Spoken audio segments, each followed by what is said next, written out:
Good evening and welcome to the November 20th, 2025 regular council meeting beginning at 7:31 p.m. Tonight will be led in prayer by Deacon Gronis, and if you'll remain standing for the Pledge of Allegiance.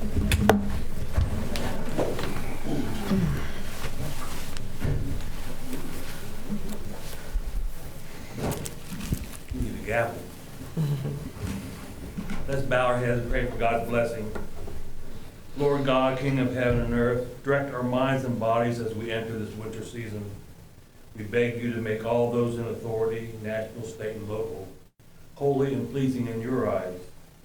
Do not allow us to stray from your teachings, so to keep us faithful to your righteous laws and thoughts, words and deeds, as we approach the natural day of Thanksgiving. While many may gather this week or next week for turkey and dressing, we beg you to remind those eating that you are the one that we give thanks to. In these days as leaves fall on the ground, the weather begins to cool, daylight fades, we plead you to help to keep those who are less fortunate than ourselves fed in warm shelter. We ask you to send people of goodwill to care and comfort them in this season of giving thanks. Please be our helper now and always. Keep us free from all sin. Bring us to everlasting life in that kingdom where you live and reign with the Father and the Holy Spirit, one God forever and ever. Amen. Amen. I pledge allegiance to the flag of the United States of America and to the republic for which it stands, one nation, under God, indivisible, with liberty and justice for all.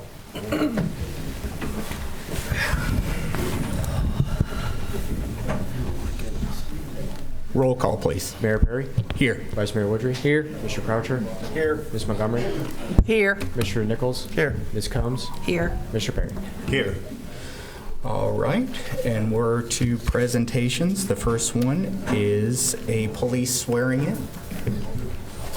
Yay.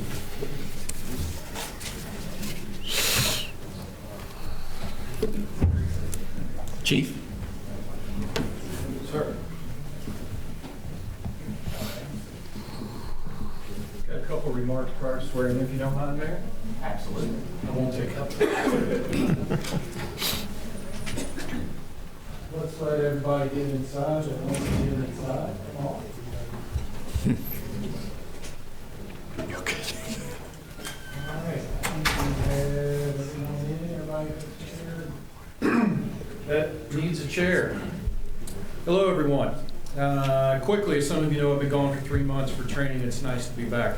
I just wanted to take a moment to formally thank everyone who reached out during my absence to check on my safety after the plane crash in Louisville. Had that plane taken off a different direction, that would have been a very different answer. So I feel for the people there, but I wanted to thank everyone who did reach out. Police Department is here this evening to formally introduce and swear in our newest officers, Lila Kyle and Jenna Frary. Officer Frary comes to us from the Butler County Dispatch Corps and Officer Kyle from the private sector. They are the first officers hired, then sent through the academy by the Trenton Police Department, and they are only the second and third full-time female police officers in the department's history. It is with pleasure that I announce that both Officer Kyle and Frary received the Brian Dooley Leadership Award at the Butler Tech Police Academy, and Officer Frary was class valedictorian, graduating with a 99% on her state exam. Wow. Throughout the academy, I received nothing but positive feedback about our newest officers, so the recognition is not a huge surprise for me. Over the last several years, we've experienced a change in personnel, as you know. We've hired 7 new police officers and added 2 new dispatcher positions. In total, almost half of the new positions were filled by female candidates.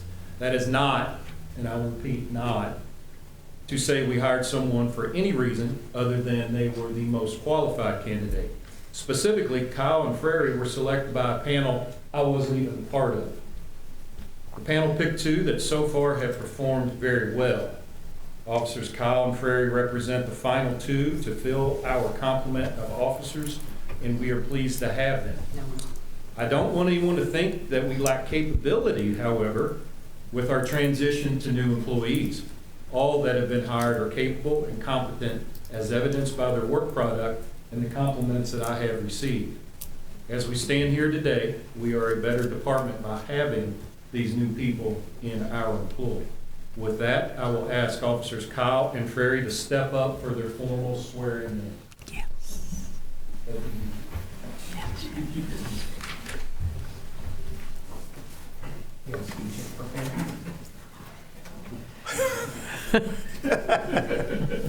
Oh, you have to, it's tradition, yeah. Sideways so we can, there we go. There we go.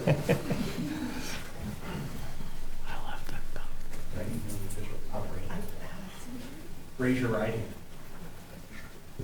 I solemnly swear I solemnly swear that I will support the Constitution of the United States that I will support the Constitution of the United States and the state of Ohio, and the state of Ohio, and will obey the laws thereof, and will obey the laws thereof, and that I will, and that I will, in all respects, in all respects, uphold and enforce the provisions of the Charter uphold and enforce the provisions of the Charter and ordinances of this city, and the ordinances of this city, and will faithfully discharge and will faithfully discharge the duties of police officer the duties of police officer upon which I'm about to enter. upon which I'm about to enter. Congratulations.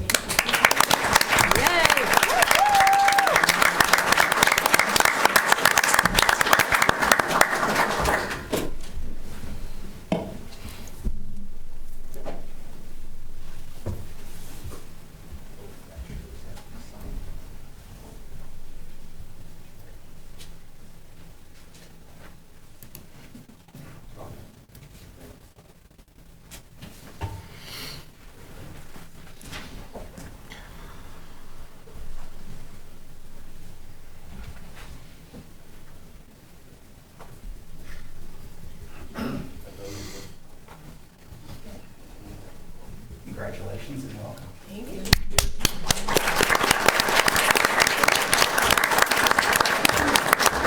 Would you like to do a formal pinning by someone in your family? Yes. Somebody you know? Mine would be my brother. Oh, that's awesome.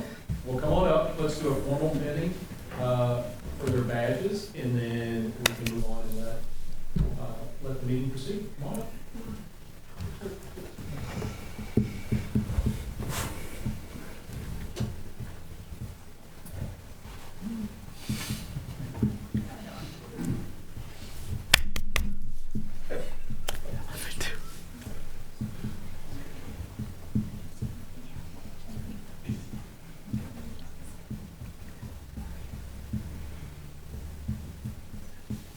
Stand up and block them.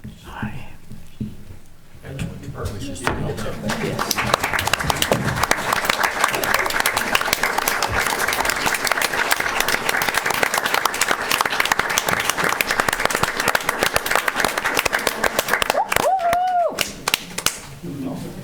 love those skills.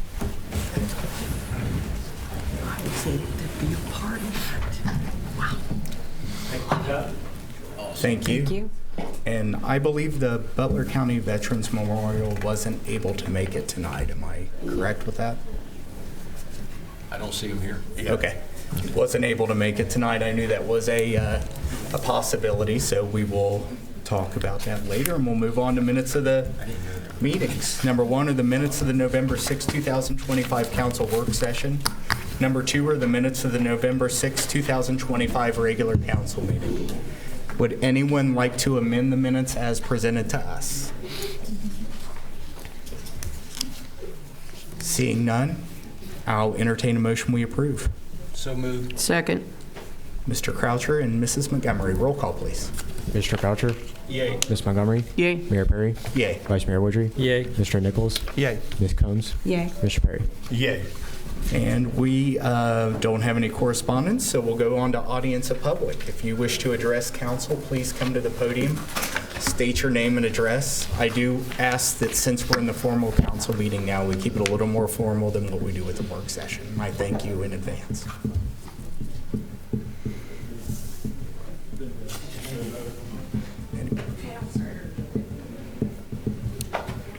Hello, my name McEvely. I live at 283 North Branch Drive. I would like to discuss the building of the data center here in Trenton for our council members. Unfortunately, it's come to my attention that this is a thing that's happening, and I know many people in our community are not a fan of what is happening with it. It means raising our water bills, our electricity bills that are already quite high right now. I know from my personal experience, my bill, I'm barely home, and it's over $230. And that is terrible for someone working paycheck to paycheck. And I would like that the council would think about that while voting on this matter, whether to continue with that. And, you know, keep that in mind, that most of your people in this community probably are living just like me. And I suppose that's all I have. Oh. Thank you. Thank you. Thank you very much. I will say this, as I've said from the beginning, I'm not going to speak to the electric side. I would be lying if I said one way or another, but water-wise, Mr. Masisklis? Yeah, I will ask, and this is not customary, but would that be your Duke or your Trenton utility bill? The Duke is my electric, but utility is Trenton. Right. So water and sewer, $230 would be a very high bill. And you could have a leak. We have real-time data on individual meters. They read usually every 3 hours. Some of our meters are much older and they only read it every month. But if you have any questions or aberrations on your Trenton utility bill, definitely call us, and we can look into what the daily usage is and kind of identify any leak. From the rate perspective, I did mention last council meeting, thanks to the great work our public works has done, there will be no rate increases for water or sewer next year. We were scheduled to go up at the same rate as CPI, which is looking like it's going to be 2.9 to 3%. Instead of that being borne on the residential rate, which is 8,000 gallons and under per month, we are only bearing that on the commercial and industrial rates. Commercial and industrial rates above 8,000 gallons a month, those will be increasing probably what CPI is. Anything below that, which is what residents would be paying, we usually say a family of 4 is 7,000 gallons average. Those would be no increase. So what we are looking to do is that with the amount of water that will be used, if I'm correct, we have all the infrastructure we need to provide this. And actually, we have more infrastructure than what we need to provide this with water. So if I'm correct, we said it was about $900,000 a year in water that this place would be using, and that we could use to either A, upgrade our water systems, B, keep our rates steady as they are, or a mix of the two of them. So right now, I will tell you that full capacity, with bringing in the extra money, I could not get behind rate increases on water for a lot of years. Because, I mean, that's adding a major water user with not that much overhead to it. So that's what we're looking at for water. I'm not going to speak to Duke. Yeah, Southwest Ohio has a water study that the city of Piqua puts out every year, and it's about 90 different locations. They are averaging, I think it's 3% next year between all their locations. Trenton will be a 0 for the resident. Thank you. I'll speak up again. We've been having a lot of rain lately, and there's out of the city of Trenton Public Works, they're coming out putting up signs. If we can't get the flooded streets under control now, what are we gonna do with all this water when we get Trenton Square or the data center in? How are we gonna get the water out of here? So the water from the data center will go into retentions just like they do with Carvana, just like it does with Shape. And the wastewater coming from the data center will go into the sewer like any other wastewater. So in other words, the retention ponds will go right back in the ground, correct? From the data center. Not the water that's used from the data center for cooling, yes.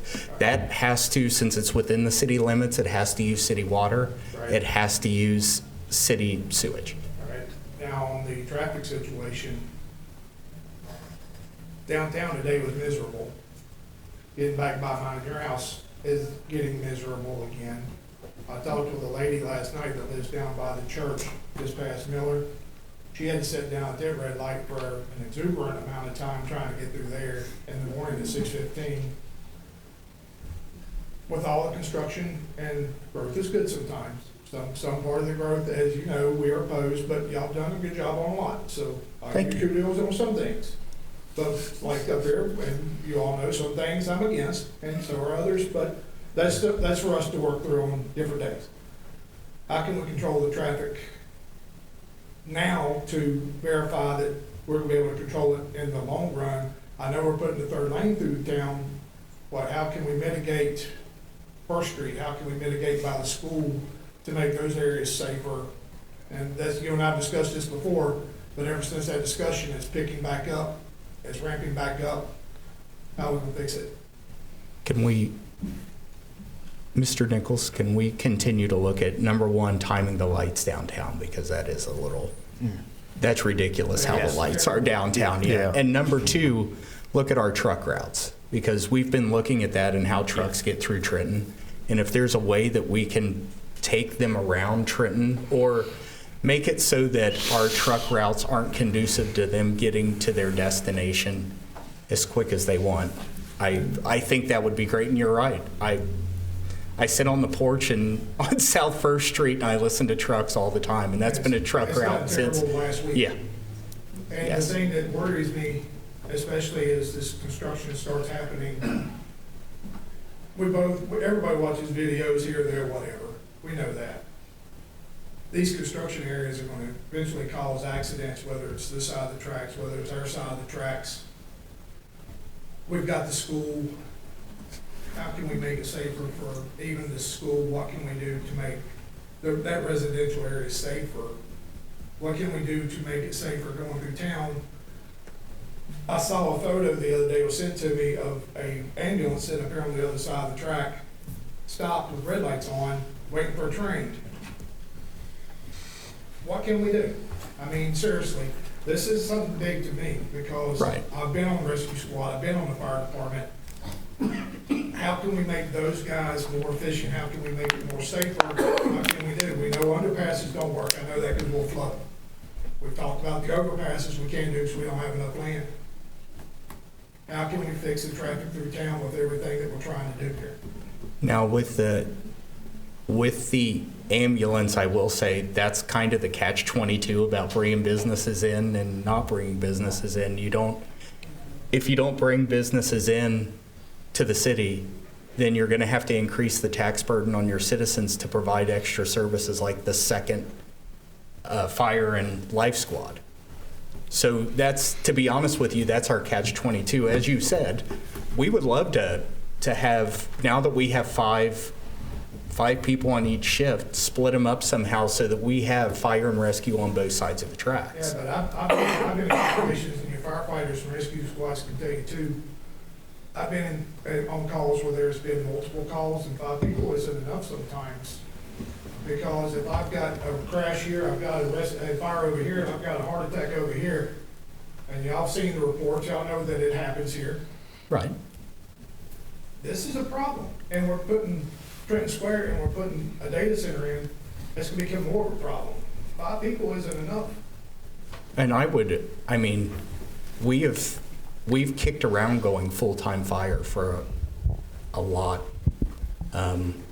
We had a former chief that recommended we go to full-time fire. We've had a study that said we do, but Matthew, I'm not putting you on the spot. What is the extra for us to go from our part-time to a full-time fire department? So it was, at that time when we were looking at the rates and 2 different levy propositions, it would have been 4 mills. I don't recall the actual cost to the city, but the cost to the taxpayers would have been 4 mills, which you multiply mill, which is $1 per 1,000 evaluation. 1,000 evaluation is 35% of your actual home value, and I can't recall the actual cost. I think it was around $150 per $100,000 of home valuation. To go for a 2 full-time, 3 part-time around-the-clock structure. So that's what, I mean, that's one thing is that we can do that, but we have to offset that cost. I honestly don't want to pay any more property tax. I don't want to pay more taxes either. I mean, that's why we're not trying to put a levy on the ballot. Nobody wants to pay more taxes, but everybody wants to be safer, and that's something that we as citizens and y'all as council members need to come together and work something on, because right now, it's not safe. No matter where you go in the city, we're gonna cut it off in half. Either something's going on this side, that this side's not gonna have protection it needs, something's gonna go over on this side, that side don't have the protection it needs, we're gonna have a train crossing the track somewhere or another, we're gonna have traffic in the middle of town blocked up. Safety needs to be number one. I will admit, I will be safe, and I will work with y'all on somehow to make this place safer, but I want y'all to help us out as well, to where we can come together, even if it's the round table Monday night, to sit around and think about and be adults, like we're being now, to make Trenton safer. Because without safety, we might as well wrap it up, say the heck with Trenton Square, say the heck with the data center, and tell everybody here and all of y'all there, the heck with it. Because safety, that's gotta be number one in anything. No, and we understand that, and what our goal is, our goal wasn't to, let's go out and attract a data center here. We were looking for industry so that we can have money from those industries to pay for those upgrades to the citizens. So for instance, when Shape moved, one of the things we did was we changed how our curbs and gutters and everything else in the city is done. So for instance, if you live in other township, or if you live in the township or in other cities, if the road is torn up and it is found that your sidewalk or your curb or anything like that is deficient, then the city can come around and force you to fix those. And if I'm correct, one of the first things that we did when we did that is say the city will take on that cost for all citizens. And we're looking at about Brad, what would you say if you lived on a corner lot and had sidewalks and then your curb and gutter were bad, what would you say the expense would be? Just for the curb and gutter, 15 to 20,000. So that's one thing that bringing industry did. When Shape moved, they took on extra tax burden, they took on extra employees. And with that, what we did, and with $5. and with $5 onto your license, we said whenever that goes bad, the city will replace it. And with industry, that's what we're trying to do. We're trying to give you more services. We're trying to make you safer. We're trying to make you a much more enjoyable city at no cost to you. And that's really what industry does for us. Can you understand, however, that when you change the terminology of the zoning to include data centers, that it feels like you're rolling out the red carpet for data centers? We also changed zoning a few years ago for dispensaries. Okay, not talking about dispensaries. Just Yeah. talking about data centers. All I'm saying is, from time to time, zoning gets changed to include more opportunities. New industries. But again, back to what we're arguing is not in the best interest of the people. Is data centers an opportunity that we need to have? And again, are we, because we've opened the door one time, are we ever able to close the door? We were told, I would note that the data center otherwise would be a permitted use under the industrial general, even without these type of amendment. Yeah. Includes all related uses or lower level uses than that zoning district.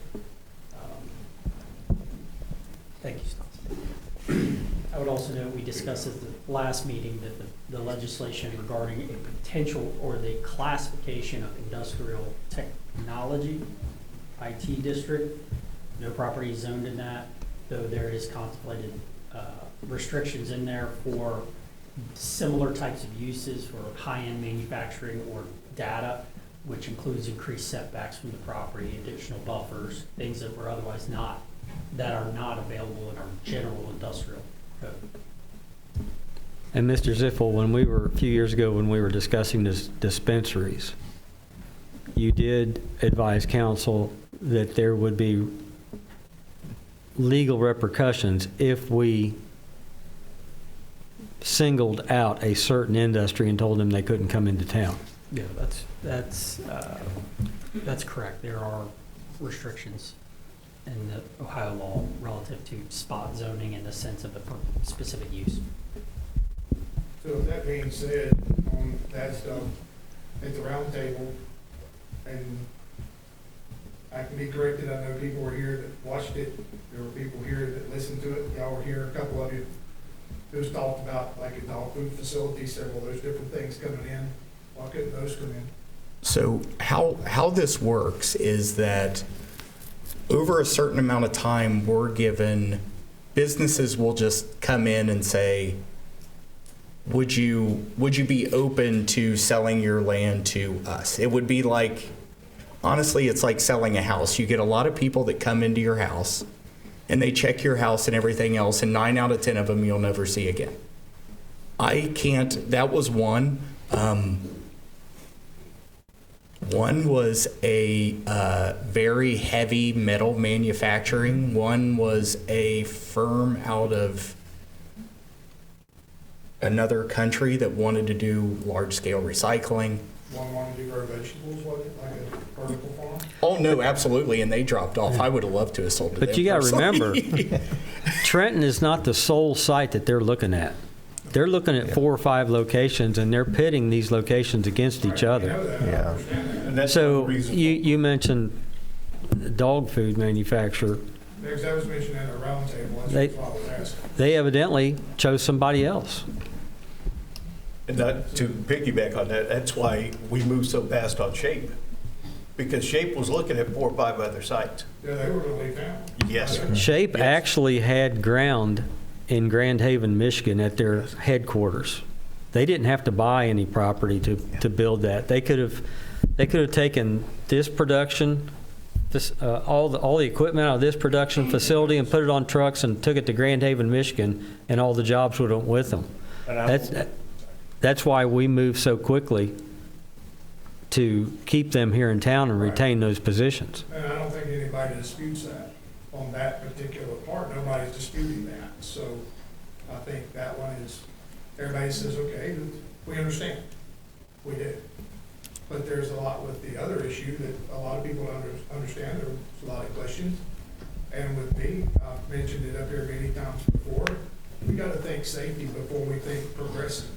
If we can't do it safely as it is, we don't need to progress any further until we can verify that all 15,000 of us have access to safety, not from St. Clair, not from Monroe, but from that sign right behind your head. If we can't have Trenton protect us. I'm going to give you a little piece of reality here. 36 years ago today, on November the 20th of 1989, I became a Middletown City firefighter full-time. I retired a year and a half ago. And we thank you for that. I appreciate that. But even a city the size of Middletown relies on mutual aid. And I understand it, but not constantly like we do they? Oh, you would be surprised. You would really be surprised. Our mutual aid actually is very low compared Yeah. to some other districts. We also help out the townships around us. Yeah. Right, We I do understand. mutual Yeah. aid as well as the townships do mutual aid for us. We combine together, to work together. What I'm trying to tell you is, it doesn't matter what size the city is. It doesn't matter what size your fire department is, whether it's full-time or part-time. You're always going to have mutual aid. Right, you don't have to have help. But And Middletown has railroad tracks crisscrossing through it also. I've sat in a fire truck or an ambulance more times than I can count, on left of center with the nose of the truck right up against the tracks, waiting for that train to get through so I could go across and get to the scene. a lot of people have talked about that down in Hampton, that they've had problems Yeah. down there. And they still It's do, not even with an overpass and an underpass. They It's still have the problem. It's not a unique situation to Trenton. It is a countrywide, global wide, whatever you want to call it. It is, and I understand, I have the same concerns you do, but it's just, everybody has the same problems. Yeah. And on a side note, you mentioned traffic on South First Street. Yes. I sat down there for over an hour one afternoon last week. I counted 14 trucks that went by that hour that I sat there. And it was normal business hours, Wednesday afternoon. We've counted higher than that, but I appreciate your time coming down there and counting it. But Ryan's counted it a couple of times. He's even mentioned it. I've counted it. Other people have counted it. Lynn Sorrell lives right behind, which I know she's married now. She's even said outside with me and saying, "My God, do they ever stop?" No, they don't ever stop. And they're not all going to construction in Trenton. No, we understand that. I came up first the other day, and I was following 2 dump trucks, and the first thing I thought was, they're probably heading to the Marconi project. They turned the opposite direction on State. Fairfield, a lot of them do that. Yeah, they went the opposite way, so it's not all construction here that's causing the traffic even. But to your safety point, I ran squad here in Trenton for almost 20 years. I was chief of the Life Squad when it was a separate organization for 8 years. About when they were volunteering on that. Yeah, and you always have to have mutual aid. Sometimes it seems like it's a lot, sometimes not at all. I remember one time in my 20 years that I served, we had 7 ambulances in this town at one time. There's no way in the world that any department around us, even Middletown or Hamilton, can't cover 7 ambulances at one time. Those things happen. It seems like we always have had a saying, sirens breed sirens. It seems like when you get a couple calls, they just keep multiplying. Now you got to do a couple speeders down around the curve at Miss Gorman's, and then you've got a whole separate set. We see that a lot too. Yeah, So. but we have discussed putting an active station on the other side of the tracks again. And basically, the reason that station failed before was because it was an all-volunteer department, and there simply weren't volunteers on that side of town. Yeah. And just like I say, I'm concerned about safety. And that's, even at my job now, I'm on the safety team because I care about safety. I live here. My wife's been here since '77. So she was one of the first original when McCartney still lived down there in the circle. And if my wife's been here and I came here to be with her, I take pride in where I live. But I also want to take pride in the safety of it and assure that everybody around wants it safe. That's the reason why I keep pounding safety every time I stand here. Safety is important, and I think it needs to be there. I mean, we've talked about that ourselves. You and I have talked about this. Yes, several we times. have, and I can see another really whole brigade over there, or whatever you want to call it. I mean, we need at least 2 to 3. 3 would be ideal even, as far as I'm concerned. And with what we're putting over there, even with y'all on this side, Yeah. But we're limited, and we're gonna have to do something better. I mean, So, I know, I follow the numbers, and the numbers isn't there for what we're doing as a city. right. so if I may, we had a Public Safety Committee meeting this evening, and one of the things that came up was the potential for a fire station on the south side of town. Fire chief had discussed that. We would have to look at staffing, we would have to look at capital expenditures to fill that building and things of that nature, as well as we have a piece of equipment that's over 20 years old that's in need of replacement that potentially could be upwards of $2 million, and that's just on this site. So it is something that we are looking at. It is something that staff is looking at internally, and will be coming to council in the future and would be up for discussion one way or the other on how that growth would have to occur from that fire department side, because there are a lot of costs that would have to go into that. Right. And like, one of the other things that Ryan and I talked about was the house just the street from him over. We lost a house from the train tracks, so I mean, I understand y'all's point, I do. And I hope that y'all understand my point. That's why we all need to come together, work together to figure out how to do it in a better way. That's what I'm asking. Let's work together to make this the safest, not safe, the safest city in Butler County. If we can get to that point, I'll be happy. One thing I was wanting to touch on is what the mayor touched on also, about your curbs and gutters and everything here. That was put in a city ordinance back in, I believe, 69, 68, in the late 60s, where it was a homeowner's responsibility to pay for everything. And I do know that, what was it, 2 years ago? We up here changed that Yep. to absorb the cost to the city except for the apron that leads from the curb up to the sidewalk. Right. That is still the homeowner's responsibility, but we ate all the costs for everything as we redo the roads. We're not just going to come out and redo your sidewalk because you want it done or anything like that. As we redo these roads and putting in the handicap corners and all that, that is absorbed now by the city. Okay, because I know there's still a lot of them. Yes. But by your house, it's undone yet. Yes. When you go walking, whoop, whoop. But then down the lower side past me, they're fixed, so I understand Yeah. all that. I do. And Miami was horrible. I mean, All right, anyone else? Thank you. thank you. guys. Have a good Appreciate it. evening.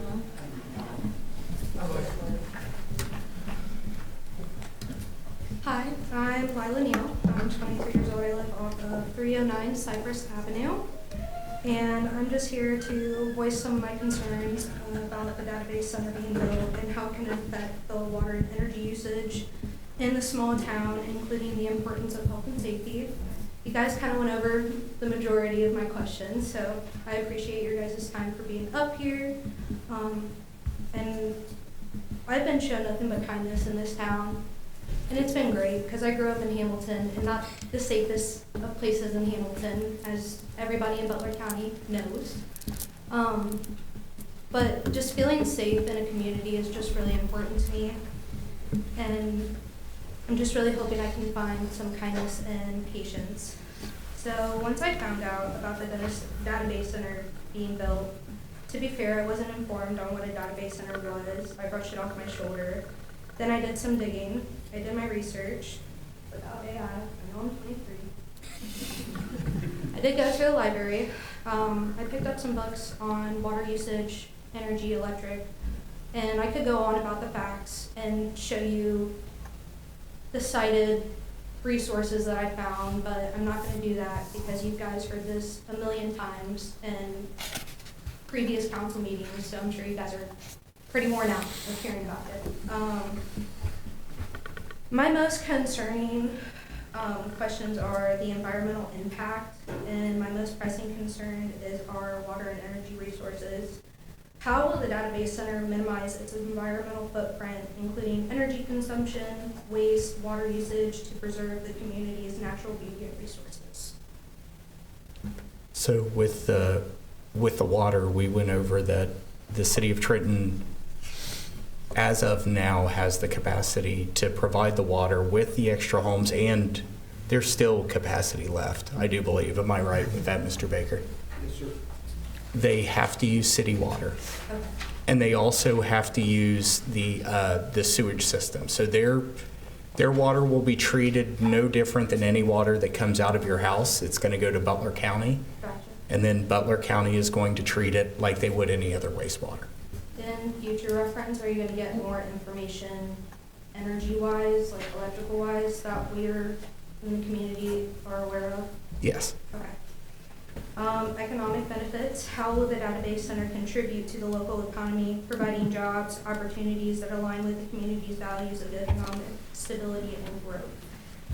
So I do know from the construction side starting off, I have gotten a lot of people that say I'm a union electrician and I know I'm going to have a job if this comes in for the next 3 to 5 years. Regular work every day, going and doing electric work there.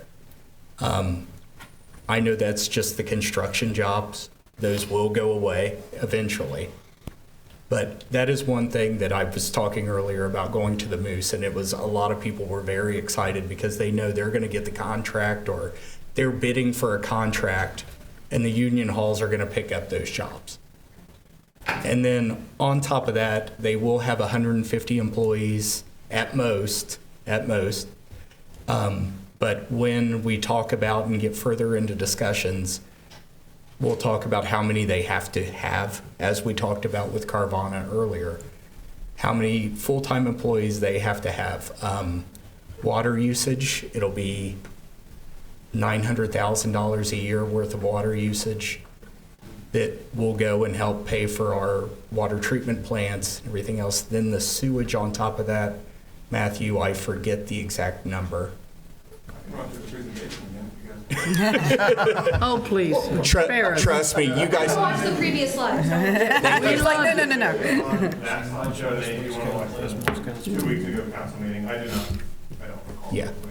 And my apologies for not attending to previous council meetings. Like, I literally just moved here in April and did not think Yeah. that me as a Welcome. 23-year-old needed to kind of be here. you But I'm know? proud of the fact that you're This is a new here. level of adulting for me. But we're learning. It's okay. Welcome. Step by step. And I will say this as well. We're adding minimal traffic. 150 cars a day isn't that much to add to the traffic compared to if we would have put a large industrial site out there with 500 jobs, 1,000 jobs. This is adding minimal amounts, and imagine they will pay, and correct me if I'm wrong on this, property tax on the property plus improvements, correct? Yes. So imagine you think your property tax is high. They're going to be paying property tax on just about $1 billion property. So what is it? 30% of that will go to us in the city, and 70% are going to go to your schools. Yep. I appreciate your clarity. And along with traffic, do you guys have, like, I know this does come at a time and it does come day by day, with traffic and like how horrible it is. And that's just everywhere. Do you guys have like plans to kind of figure out roadways to minimize the traffic or add on to the roadways to minimize like the inconvenience of the traffic? So Trenton Square is going to go to, out there is going to go to 3 lanes. It's going to add a light there so people can turn left out of Edgewood without the problems that they have now. How many have been stuck at Edgewood during rush hour and sat there for a long time waiting? Also, we talked about earlier, we need to reset the lights and look at their timing, because living on South First Street, I'm tired of waiting on the light out here and then getting through it finally and having to wait on the light at South First and 73. So we're also going to be looking at that and our truck routes. Okay. So we have an ability to change our truck routes with the city, and we're going to change them and look at not banning trucks from coming into the city. That's impossible for us to do, but is there ways that we can make it more efficient for them to go a different way than going straight through the city? And there's also long-term plans that some of the other roads will go to 4 lanes. I will suggest, like, you guys drive in this every day, so does the community. If they have any input, that would be great to know that our own community input to help us build a better traffic way to get through town, to get out of town, into town. Just a recommendation. And then, I lost my place. Long-term sustainability. What plans are in place to ensure a long-term sustainability of the database center, considering the impact on the community's health and environment and values? I do believe, are you talking about like very long-term? Just like if they're there for a certain time. Okay. And then let's just say you guys renegotiate and they decide to stay longer. Okay. Like, where are the values lining in that after the cause and effect, if that makes sense? Well, one thing that we haven't gotten to yet, besides what Trenton Talk says, everybody, is they are going to want an abatement. But with that comes strings as well. Right. So during that negotiation phase, I plan on looking at having noise study. Number one, what's the noise going to look like? How do we dampen that noise? What, if you're going to get an abatement, what are we going to say you have to do with the noise as well? And then it's the same thing with, I believe in the past, data centers have paved roads. They've, I believe one place got a 30-year abatement, but right off the bat, the schools in the city received $50 million from them, I believe, to improve their roads, improve their infrastructure, and all of that. But that's something that we have yet to negotiate. Like I said, we have preliminary plans of what it'll look like. Those can change 180 degrees from the next time we see them. But at the time right now, that's something we'll look at. And believe me, as that stuff comes about, we're going to share it.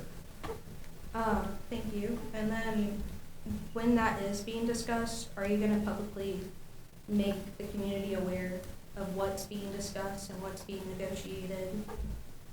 Yes, absolutely. What we can legally say, we will make apparent to the city as a whole. Ethical data use, how will the database center ensure that data is being used ethically, responsibly, and aligning with the community's moral principles by avoiding any potential harm? And if harm is caused to the community, are you willing to take accountability? So I'm just saying if. Oh, okay. If Well, harm is caused, is there going to be accountability saying, We won't have access to what's being stored in that data center. Yes, but you would. I'm just saying, call like- for it to be built and then stored. It seems like a legal question. I would like our like, legal counsel. let's say if air Answer that. pollution becomes a problem. Okay. There is problems with water pressure and water coming through the city. There is electrical problems. We are having outages. I've been reading fire departments, they're not even getting pressures to their fire hydrants to put out fires. Like, it's a very concerning thing. And I just want to make sure my community is 110% safe, especially with how kind I've been treated here. And I really appreciate your guys' patience and kindness with me. I want there to be accountability if that's the big word for me. Yeah. If there is harm caused. Okay, I misunderstood. I thought you meant from what was being stored in. No, that's on Prologis. Okay. That's on Prologis. That's why I was a little bit, I'm like, I don't know that And I that's can. something that you guys probably aren't aware of at all, which is not your fault. Yeah. And I totally understand. That would be Prologis, and that would be the person I would be speaking to. But So, to the community wise. to the community, it's not just us that's looking into this. When a company like this moves in, they just don't deal with the municipality. Okay. They're also going through the EPA to get everything. They're going through Butler County to get all their permits, excuse me. So that's something, it's not just us. And we do have, like with noise, we have noise ordinances that they have to stay within. And we did get a meter, by the way. Thank you. That they have to stay in. And then if I'm correct from the last meeting, if they choose to continue to go above and beyond those noise limits, eventually that's going to end up in court. Just to talk about that also, whether you know it or not, we're putting a second 1.5 million gallon water storage I've heard. water tower over by Shape. So our capacity's double at least, or maybe even at that point. Because I just did the math, and I know businesses in the city of Trenton, they use about 1.8 million gallons of water a day. And then by the size of the database center, which is, 140 acres, they would probably use with cooling systems, even break rooms and vending machines and all that jazz, they would use nearly between 5 to 6 million gallons of water.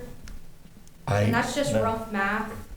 That's just not that actual. That would be but that's just the based on capacity what- on the largest data center in the country, So which is in Oregon.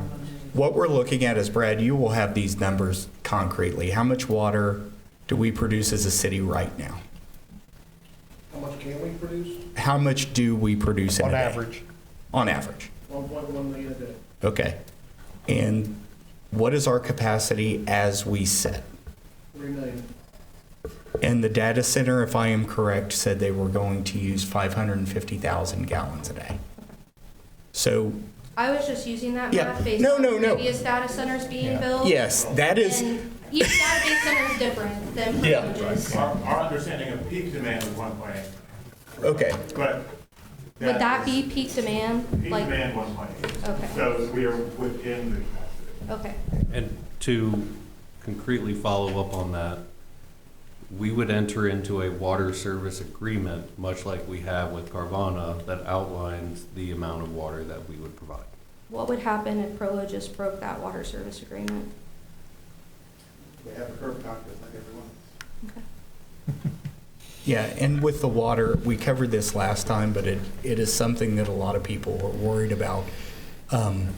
In case something terrible does happen, as we stated, we have a hookup to Southwest Water, and Southwest Water has a hookup with us. So really, if something were to happen, it's a turn of a switch, and we could go either way with who provides water to whose customers. Gotcha. Another point too on the electric, one of the things that caused this discussion to last over a year was Prologis actually getting the approval for the amount of power they need. And that wasn't decided just by Duke. Duke had to go to higher agencies to get approval to pull that much power from the grid. This was a long, involved process for them to approve the fact that they could actually supply the power for this facility. This wasn't something we decided or something Duke decided. It went much higher than that. Yeah, because one thing is that the data centers, they pull from each other. It's not just like, oh, well, your area has this much power. No, power's constantly moving through the grid.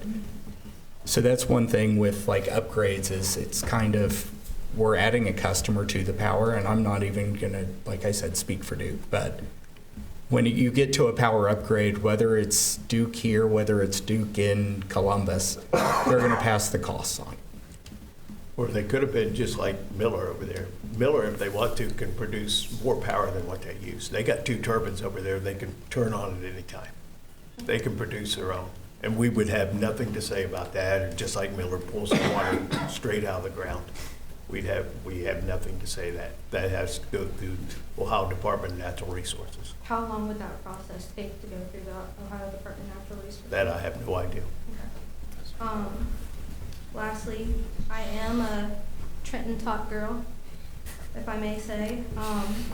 And when I first, I'm not gonna lie, we all let our emotions get to us. Okay, I'm only a woman. Okay? I try not to. It's hard, man. It is very hard.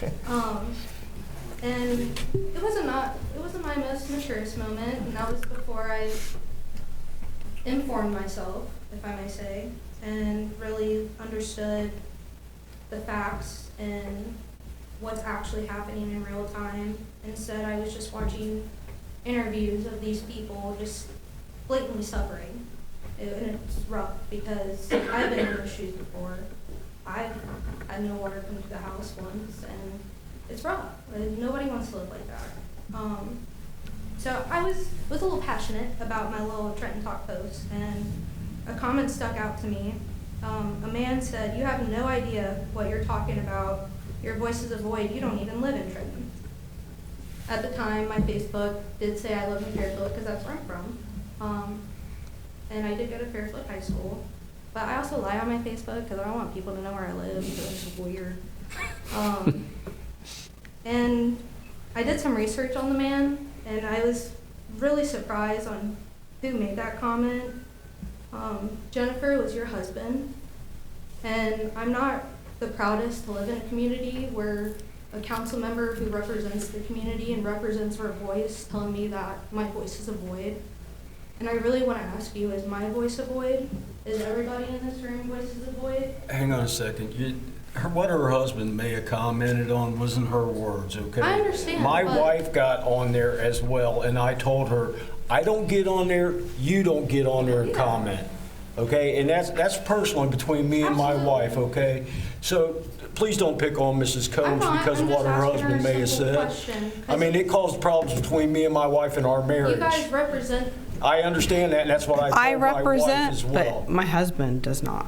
I understand. And when people are calling us names, He is a member of the community and a firefighter for the community. So a firefighter of the community. he's a retired firefighter for the community. He still served for the community now. He did, yeah. And when people are calling his wife names and saying we're dishonest and we're lining our pockets and with money, it hurts. My 88-year-old mother was reading things, and it hurts And when I never people. did any name calling, and I was. It's an emotional thing, like you said. Yeah. Emotions got the best of them. Yeah, and that happens to all of us. And that's. I just want to how- make sure that you guys, as representatives of the community, to know that our community's voice is not. No, it's not. No. I've served on council for 20 years and was in your shoes before I started. So don't judge me about I'm not. an emotional comment. Yeah, you put it out there about an emotional comment that my husband made in defense of me. So Which- I will say this, I have known Jenny and her husband for years now. Me too. I will assure you, much like a lot of people on there that have called people a lot of names and said some terrible things, emotions got the better of both of them. Or, I'm sorry, emotions got the better of him just like emotions got the better of a lot of people.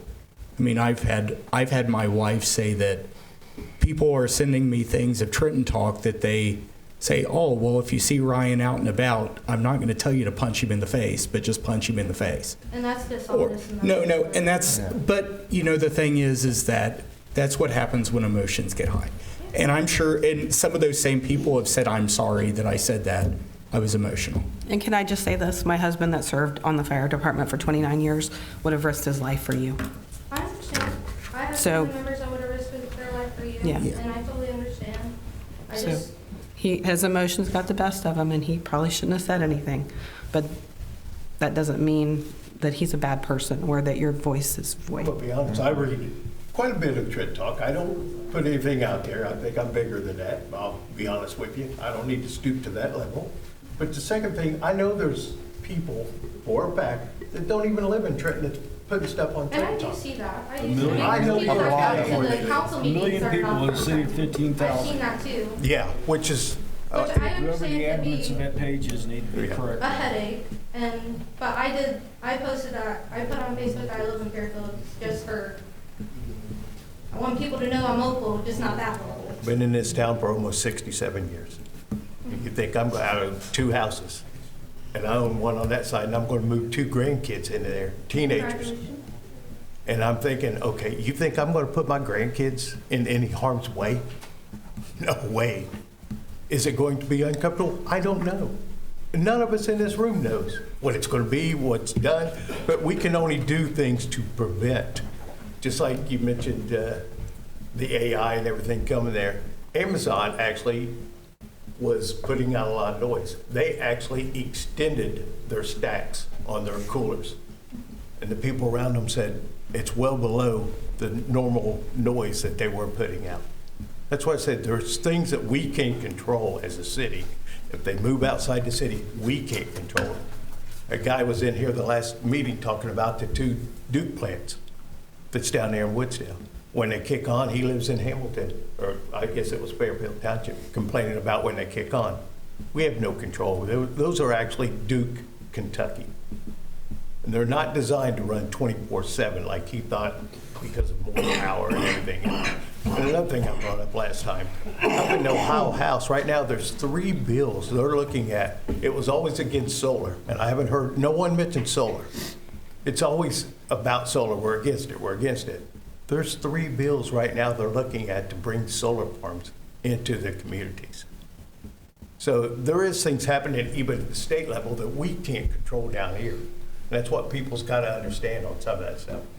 And one of them's coming to Trenton, I'll put it bluntly.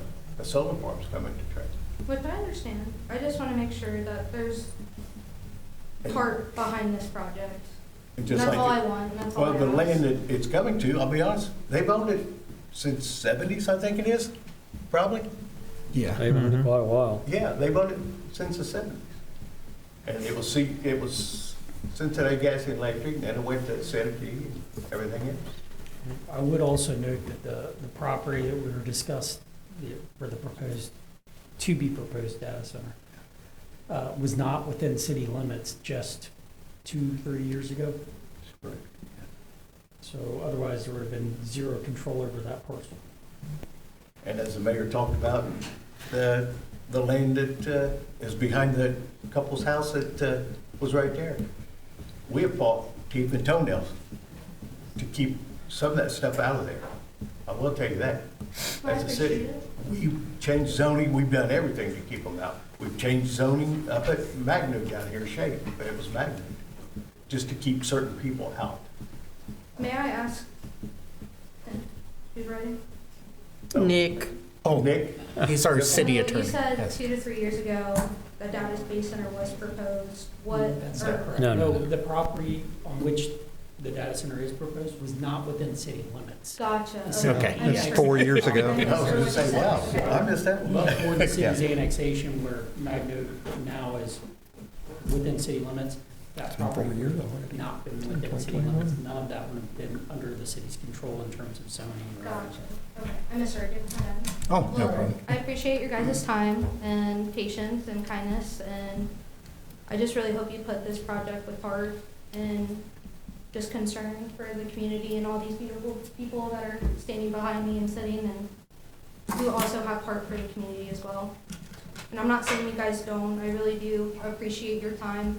I don't know what it's like to sit in one of those chairs and literally talk all day. Oh my gosh, I don't know how to do it. Y'all are better than me. And But- I have a job where I talk all day to customers as well. So I go I've home and heard. I'm like, I am not going to talk anymore. I don't blame you. But I appreciate your time, and like I said, just do it with heart, and do it with passion and care. I'd like to thank you for the questions. Yes, thank you. Please. Thank you.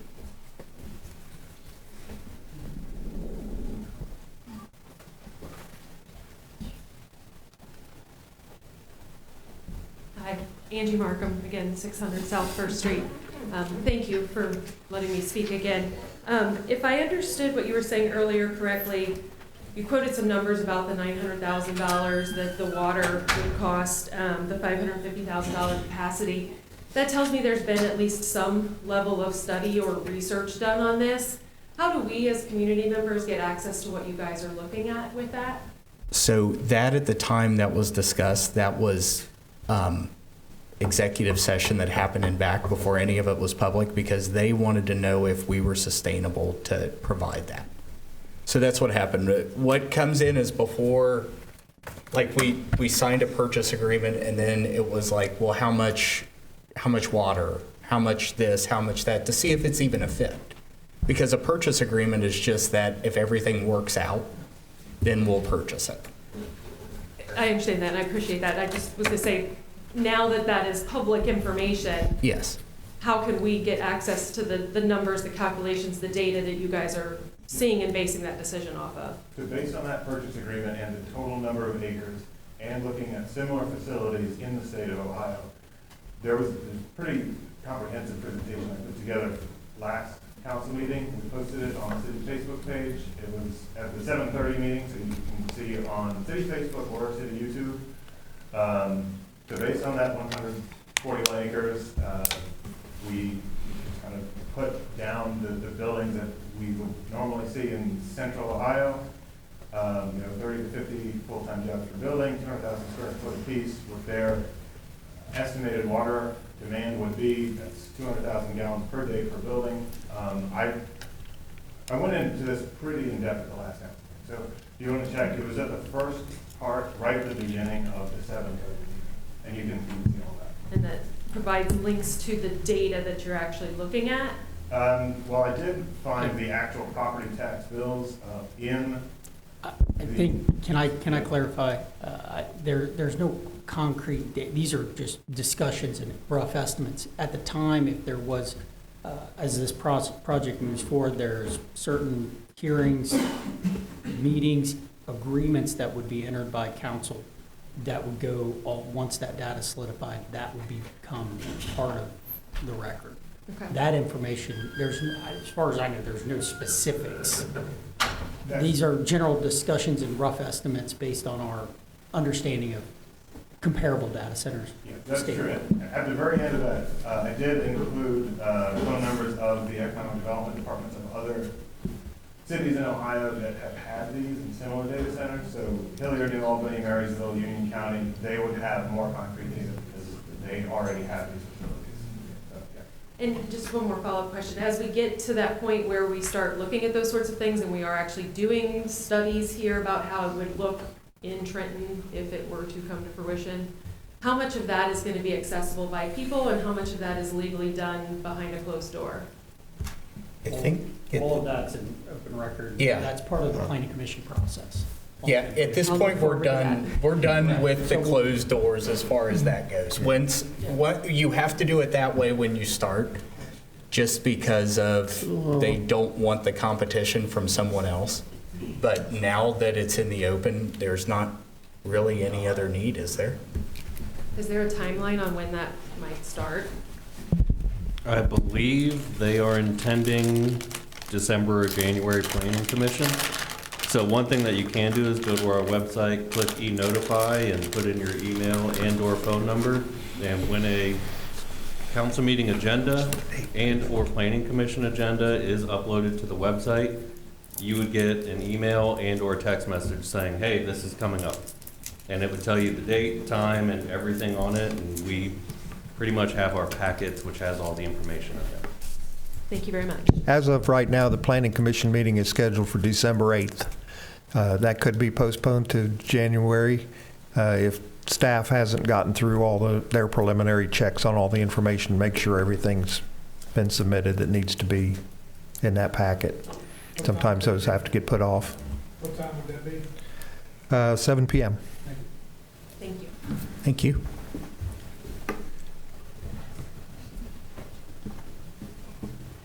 Mr. Croucher, that was a very crinkly candy wrapper you had there. It just was right when he was speaking. I almost couldn't hear. It happens. I hate when that happens to me. My name is Katie Van Sant. I live at 283 North Branch Drive. And sorry, that was meant as a joke, I promise. We got big shoulders up here. Sorry? We have big shoulders up here if you haven't noticed. It's okay.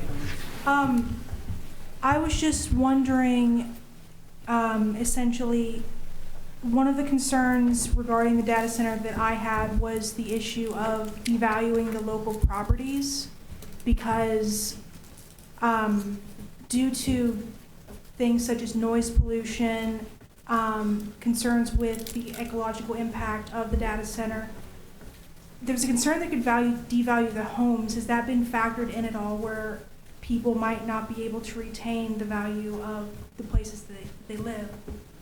Because I know that personally I've been in the market for searching for a home and it's not getting any easier, I promise. So was that something that was also taken into effect when considering the data center? People, yeah. We get what you're saying. Yeah. Thank you. Yes. I'm glad somebody does. No, and that was one thing that we looked at, yes. But when we were going, we did talk to some people. I talked to some realtors that are friends of mine, and they were telling me that as far as it is away from houses, so a lot of times when you see the decrease in property values, it's because it's right next to a home. Like some of these homes are 200 feet from a data center. This is a half mile to our first home.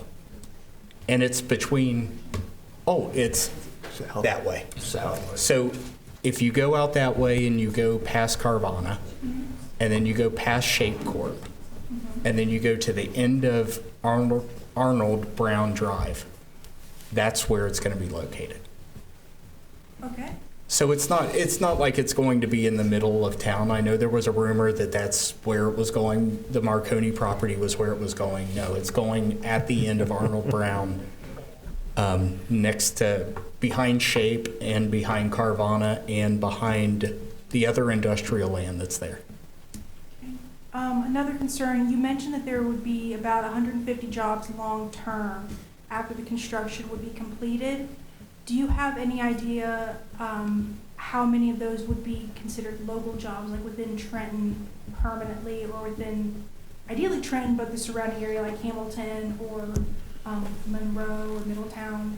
That would be hard to say because I don't know what skill set they're looking at. I know I do see on my LinkedIn all the time that data centers are looking for quality testers, is one that popped up a few days ago, but their ads are constantly on LinkedIn. And I would imagine they won't show preferential treatment to people in Trenton in the area, of course, but you don't want to move someone across the country either to take a job. So it just depends on the skill set they're looking for in the positions. I wish we could require them to hire only people in Trenton, but It would be there's no way to do that. Right. It's being considered discriminatory, but that would be the ideal situation. I wish I could. And then another concern would be regarding, I heard that the location would be really close to one of the local schools. And you mentioned betterments for the schools as part of the agreement. Would anything like that be considered soundproofing? Would that be, if necessary, anything like that? Yeah, that's. Maybe? I'm sorry. That's one. No, I'm good. No, that's one thing that we will look at. We're going to do a sound study to see, and that'll be part of that process. And like we said before, we're early in the process of what this is going to look like sound-wise and things like that. That still will be something we negotiate. I think is it about a mile away from the school? It'd be probably close to a mile to Baybeck, whatever that's called That's now. rough, I can't keep roughly. up. Something just occurred to me. I know that someone that I work with has issues getting her grandchildren to school because it's on a long stretch of road. They live in Mount Healthy, and right now the roads during rush hour, they don't have buses there. So all the parents have to take their kids to school, drop them off the door, then go on to work. Long story short. What is the consideration between during construction, children being able to get to schools with buses and everything? Is that something that would be looked at so that they can get to school on time and people can drop their children off safely?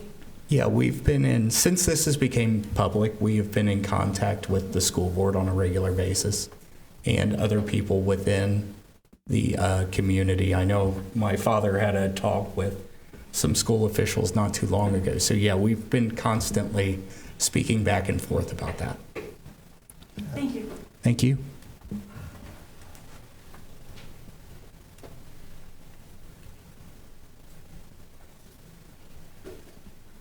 Do you want to go over the blankets? You want me to? Yeah, absolutely. Yeah.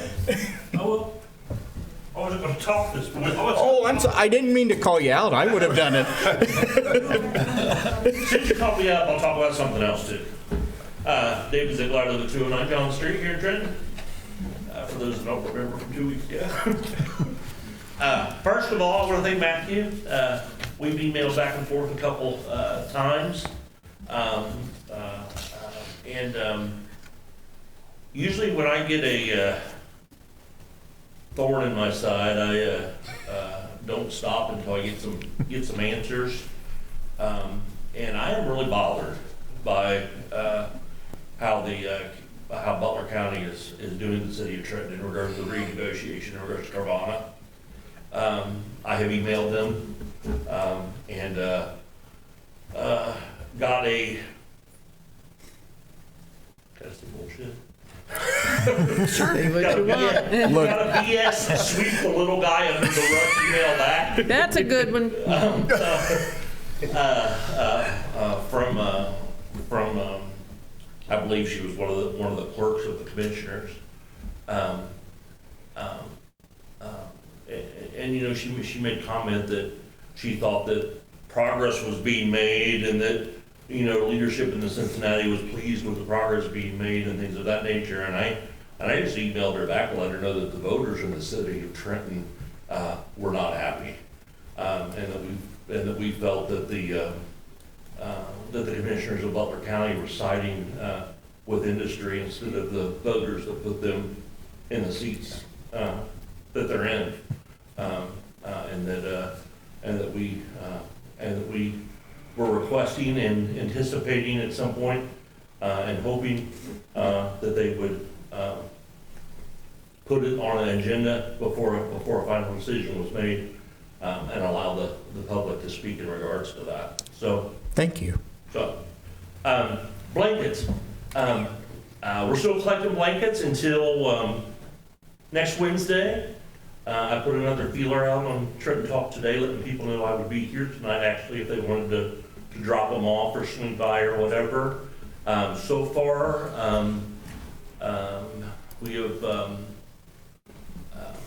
we've collected some at work, we've collected some through the church, but just here in the city of Trenton, we have had, I guess, 5 or 6 families that have contacted me on Facebook about picking up from them, usually a garbage bag they left on their porch or whatever, although there is a lady the other night that called that lives down by Freedom House on Hamilton Road, and she filled my trunk of my car. That's awesome. And so we appreciate it. If you know of anybody that's cleaning out their, they don't have to be new. If you know anybody that's cleaning out their closet, getting ready for winter, and has some gently used Afghans, blankets, comforters, sleeping bags, Pillows? They've asked us not to do pillows, and they have asked us the Middletown Police, where we're going to be distributing, have also asked us not to do tarps. Like the plastic tarps, because somebody asked about that also. So mostly blankets, but the response here in the city's been great. And if anybody, like I said, is still cleaning out their closet and comes across anything they think, hey, my kids are gone now, I don't need that anymore, and it's a Snoopy sleepy bag or something, we'll take it.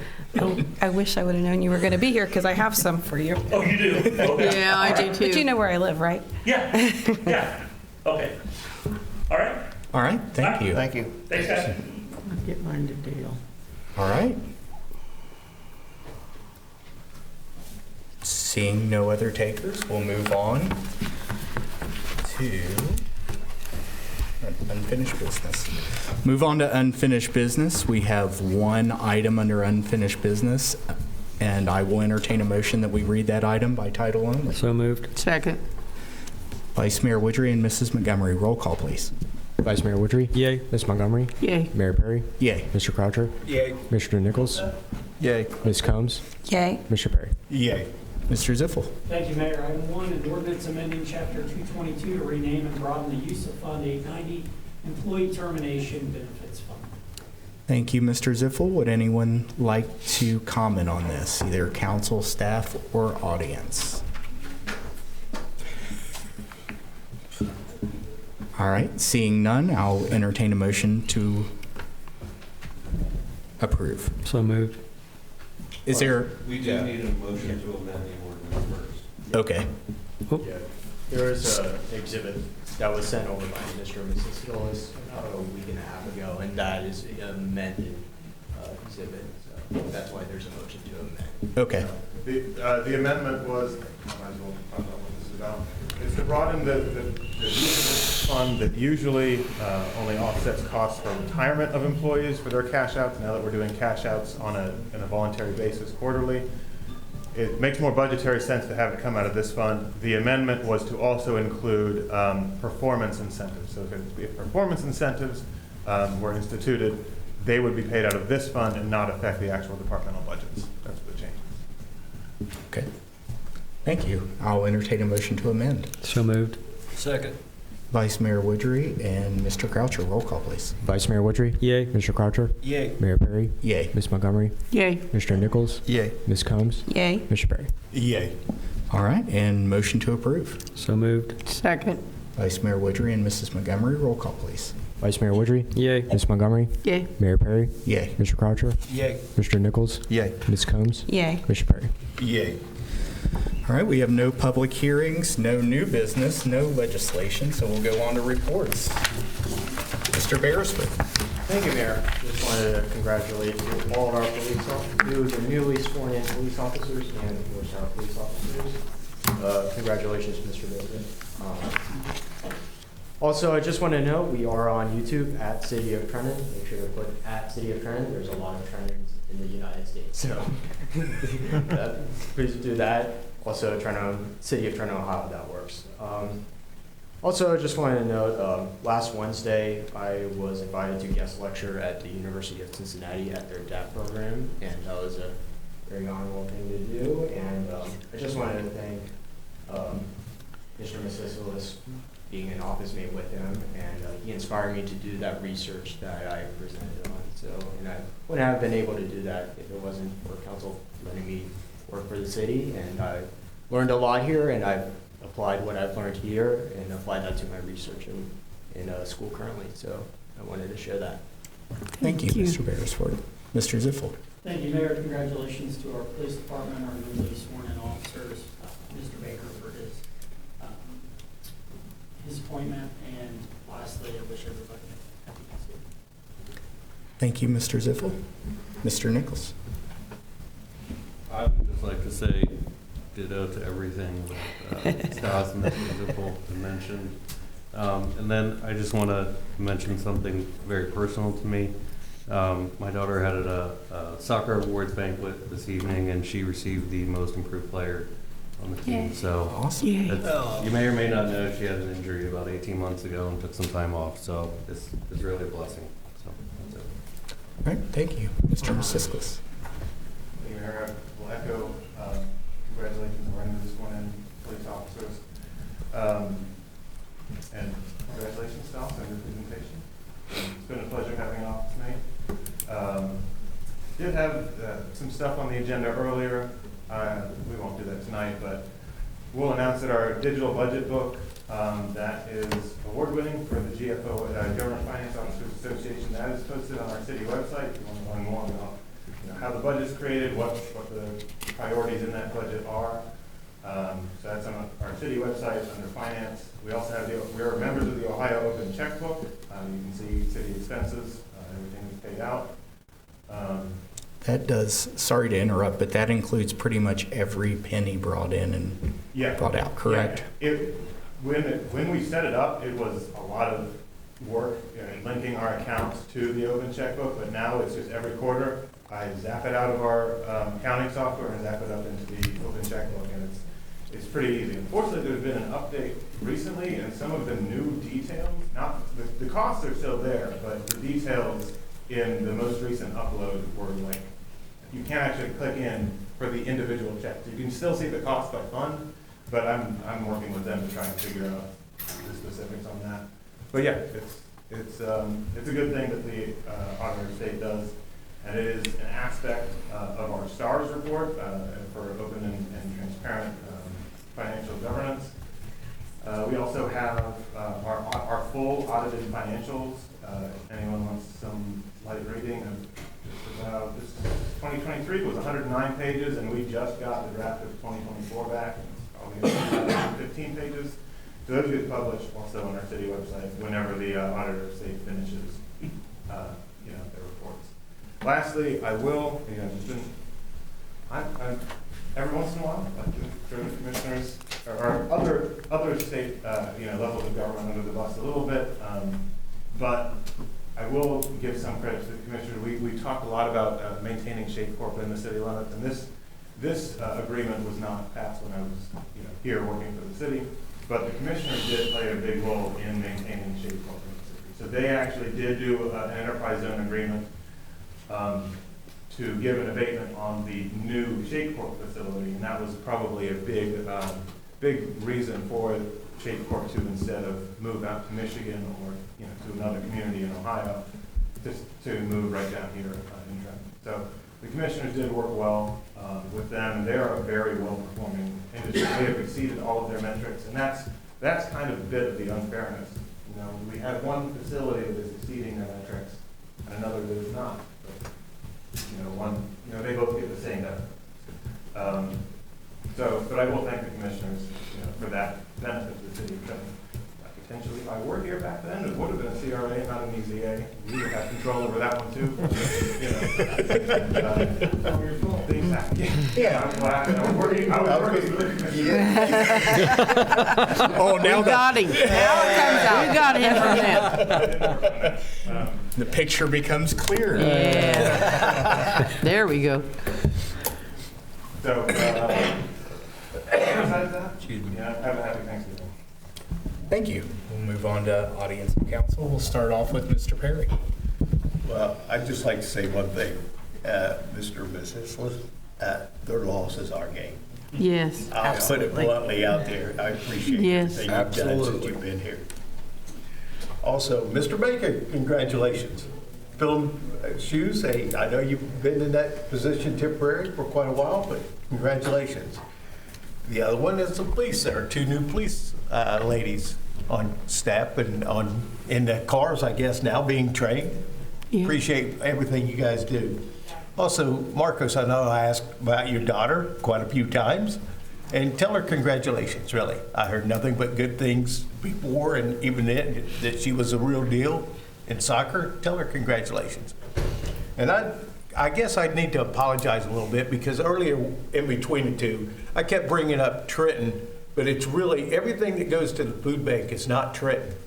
It is the whole Edgewood school system. Anyone in this school system, we supply food to that is in need. And I know there's been a big outpouring for the turkeys and the hams from Todd's IGA. Well, it's still called Todd's, but Sonny actually owns it now. He's been more than willing to work with the Yes, he EMA has. and everything. And the outpouring has been tremendous from the people of the Edgewood School District. So I'd just like to say a big thank you and please continue. It is definitely appreciated and there's definitely a need out there. So thank you. Thank you. Mrs. Combs. This is always so hard when it gets to me after everybody. Welcome to our new police officers. Congratulations to Brad. And just thank you for the community for coming out here and caring about your community. We're up here because we care. We're one of you. We don't want anything bad. And I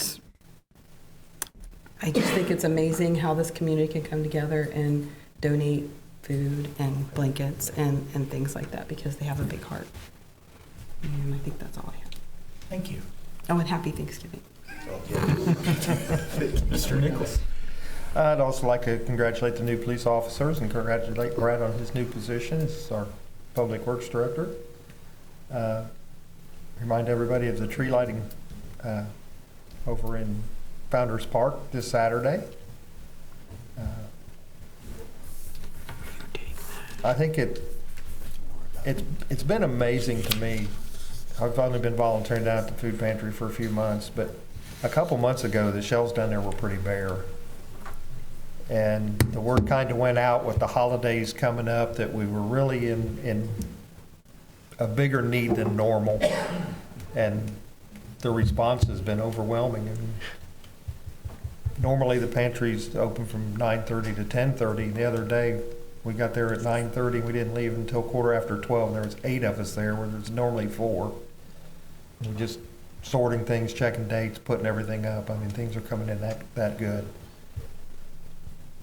The only thing that scares me about that is if people hear that the donations are doing so well right now, those donations may dry up after the first of the year, and I really hope that's not the case. I really hope that our community keeps supporting the food pantry the way they have the last few months.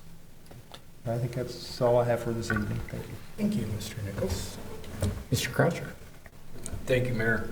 I don't want to be too lengthy here, but I would like to say to everybody that showed up tonight, we hear you. We're up here and we're listening to you and we do care.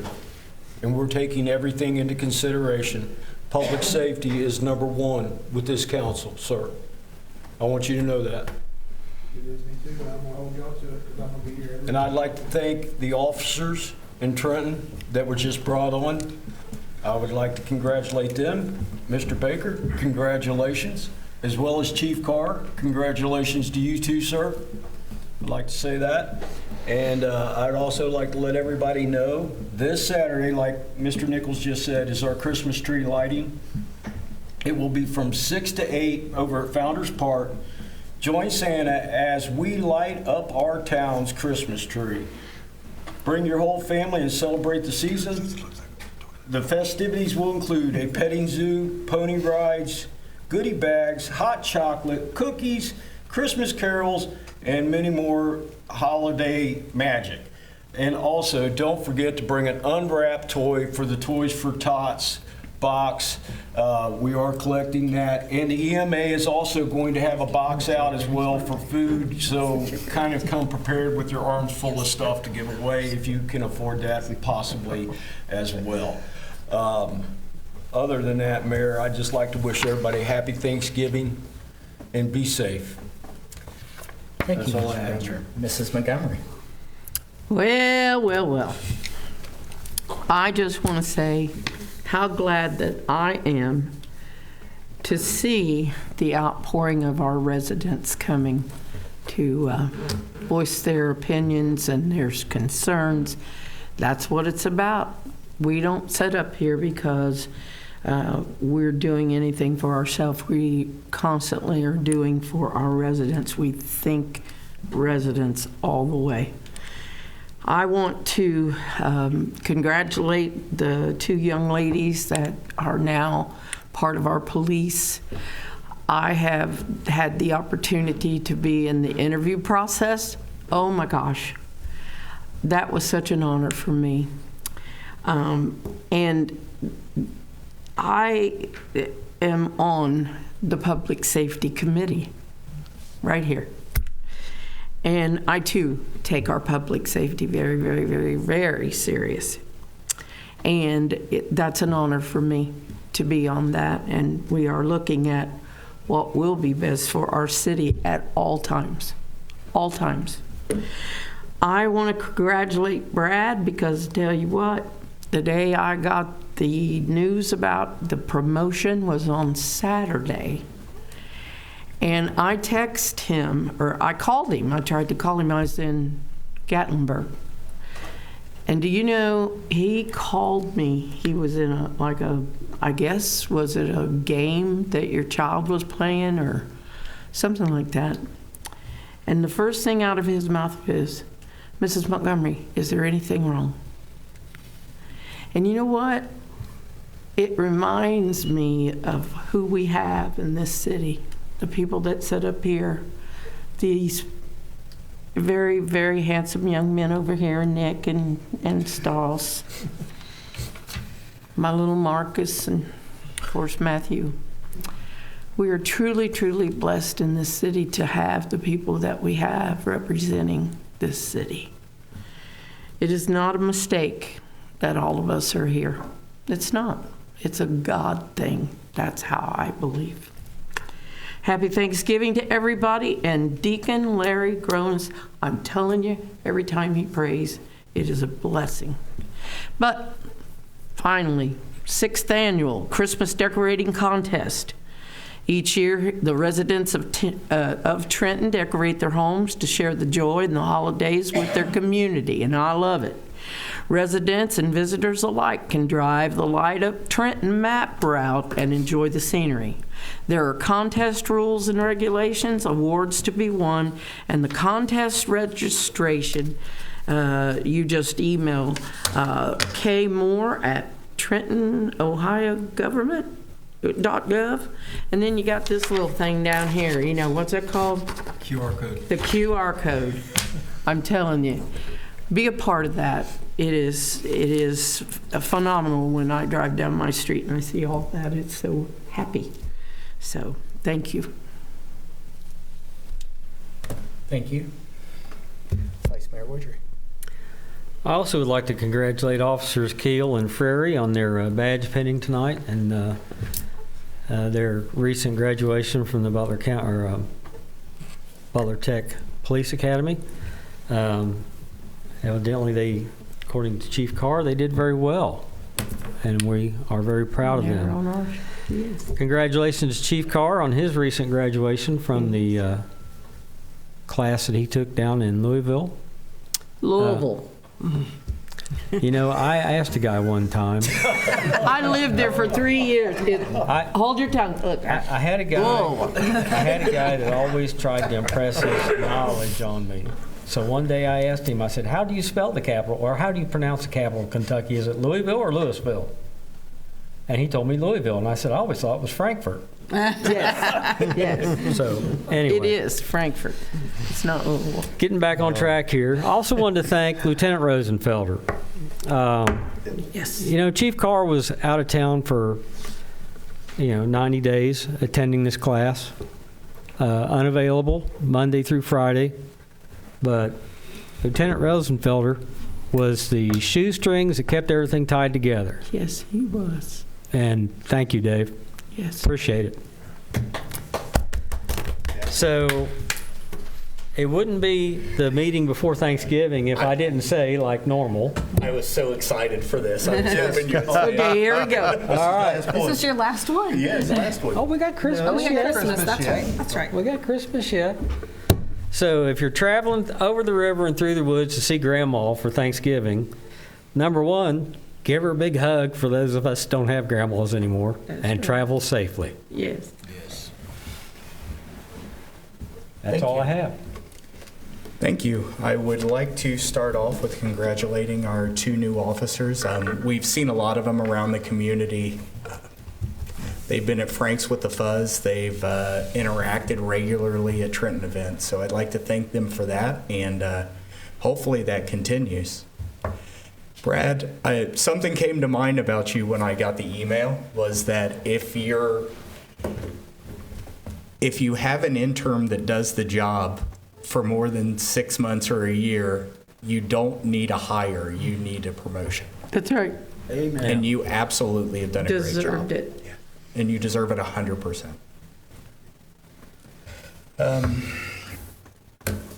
And with that, I also want to say that I understand that everything is, there's a whole lot of emotions going crazy right now, and I do appreciate that.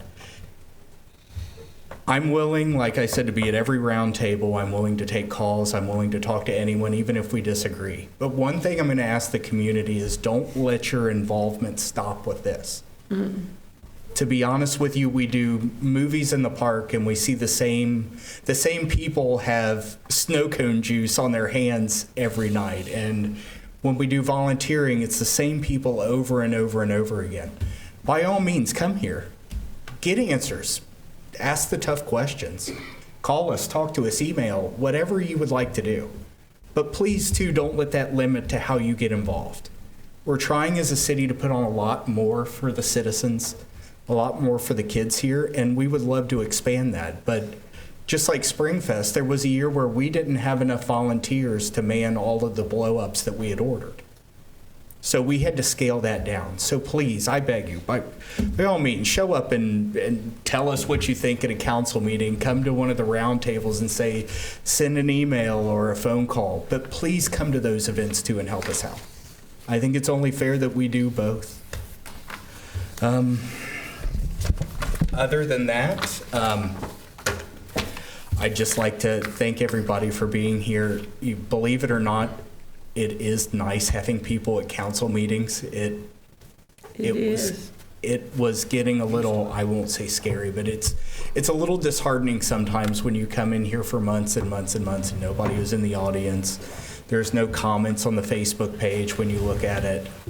I appreciate you guys coming in. And I mean, this is a contentious thing that happens. People have said things that they don't, I'm sure a lot of people have said things that they're not proud of at the time, but keep coming. Don't just stop coming because this issue you don't like. Come and say, hey, we need safety of the firehouse on the other side of the tracks. Or did you guys think about doing this? Or the light here is too long. Or I'd like to thank Public Works because they came to my house and did work or picked up leaves or did whatever to help us out. Or we saw them out at 2 in the morning on a freezing cold Sunday, and they're out there fixing a water main break because it's cold outside. By all means, stay involved. Stay involved with your community, stay involved with your state, both in the good and the bad times. And again, thank you, everyone. And with that, did you have a request to go into executive session? I do, Mayor Perry. to consider confidential information related to marketing plans, specific business strategy, production techniques, trade secrets, or personal financial statements of an applicant for economic development assistance, and to confer with legal counsel, as well as to discuss pending or imminent court action with public bodies' legal counsel. Thank you. And one more thing, I'd like to credit Stas with this because he just texted me and reminded me. Not only do we have a sleigh out there in the lobby where we're collecting toys for children, but we also have a drop box for the EMA out there as well. So please, if you have the chance, donate something to the EMA to help out the needy. And I believe, I forget the particulars, but the gentleman with Tater Tot Madness is doing an event as well for people in the community. I believe he's doing a lot of turkey breast. Check out his Facebook page. He posted a video. I know him personally, and I've talked to him a lot of times. He also had some issues with the city, but he's become a really good friend of mine, and I appreciate everything he does. And if you can help him out, by all means, help him out. He'll be at the Christmas tree lighting. Oh, he will be at the Christmas tree lighting, so if you'd like any more details on that, then just go say hi to him. I'll be there too. All right, and with that, I'll entertain a motion that we go into executive session for the reasons stated by City Manager Nichols. So moved. Second. All right, it is Vice Mayor Woodry and Mrs. Montgomery. Roll call, please. Vice Mayor Woodry? Yay. Ms. Montgomery? Yay. Mayor Perry? Yay. Mr. Croucher? Yay. Mr. Nichols? Yay. Ms. Combs? Yay. Mr. Perry? Yay. All right, we are adjourning into executive session at 9:12 p.m. No other business will be conducted when we come back from executive session, but as always, you're free to stay here. I can't guarantee it's going to be short. It might be. I honestly don't know what we're going into executive session for, so you're free to stay if you wish. If not, no other business will be conducted. Thank you.